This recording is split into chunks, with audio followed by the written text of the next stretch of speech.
Il a 85 ans, il a tout été. Français en France, russe en Russie, grec en Grèce, turc en Turquie. Il a été commerçant, rabatteur, pompier, officier d'artillerie, employé de banque en Égypte, guide touristique à Constantinople. Il a été immensément pauvre et démesurément fortuné, infiniment séducteur et profondément manipulateur. Mystérieux, calculateur, diplomate, tordu, intrépide, fantasque, déraisonnable et enfumeur parfait. Ce roi de la combine, ce génie des mots, possède un nombre incalculable de secrets. Il a traversé son temps comme un fantôme qui hante l'Europe et tire les ficelles du monde. Il s'appelle Basil Zaharoff et a longtemps été surnommé le marchand de mort subite. Celui qui s'apprête à devenir l'homme le plus riche d'Europe grandit misérablement dans les quartiers sordides et malfamés de Constantinople. À 11 ans, en 1860, il connaît toutes les prostituées de la ville, fait affaire avec elles en leur amenant des clients. Il raconte des histoires aux touristes en faisant le guide dans le pays. Déjà, le petit garçon a compris qu'il avait un don, celui de la parole.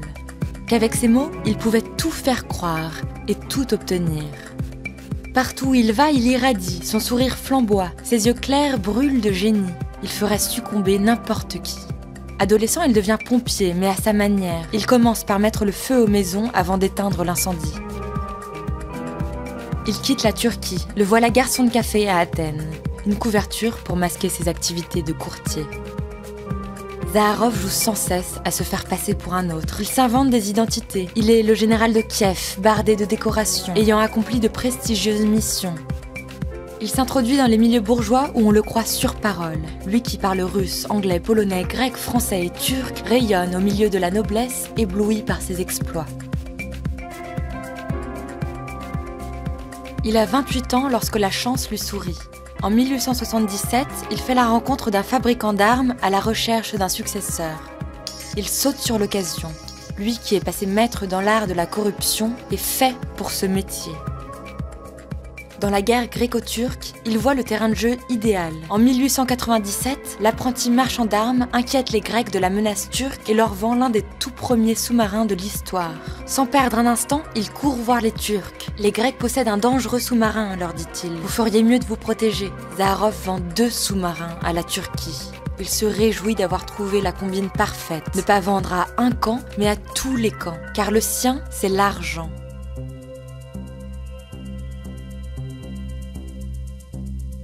Pendant des années, dans l'ombre et le silence, Basil accumule les contrats, renforce son influence et sculpte sa fortune.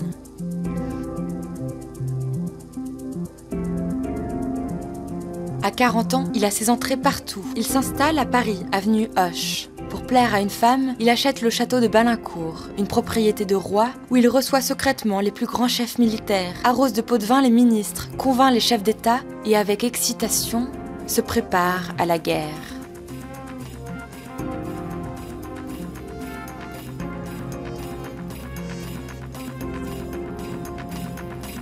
En 1914, le conflit mondial éclate et fait chavirer l'Europe.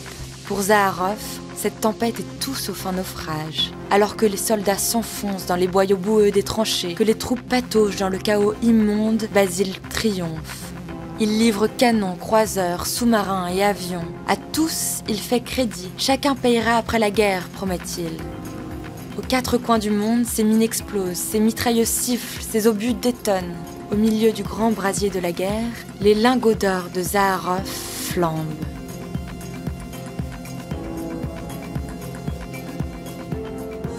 Lorsqu'enfin la paix revient, Basil est fait commandeur de la Légion d'honneur pour service exceptionnel rendu aux Alliés. Il a 70 ans mais n'a pas l'intention de se reposer sur ses lauriers. Avec des capitaux anglais, il fonde la Banque d'Athènes. Il manipule l'argent avec la voracité d'une hyène. Partout en Europe et dans les Balkans, on le voit rôder, imposer ses volontés, influencer les consciences, soutenir les affrontements, jouer la course aux armements. Quelle que soit l'issue des conflits, Basil Zaharoff, lui, en sort toujours vainqueur. Plusieurs années ont passé. Dans les rues brumeuses de Londres, les artères ténébreuses d'Athènes, les allées fumeuses de Monaco, une silhouette erre tel un fantôme aux mains tachées de rouge, orchestrant le concert de la diplomatie mondiale. Basil Zaharoff a 85 ans et se retourne sans honte sur son passé.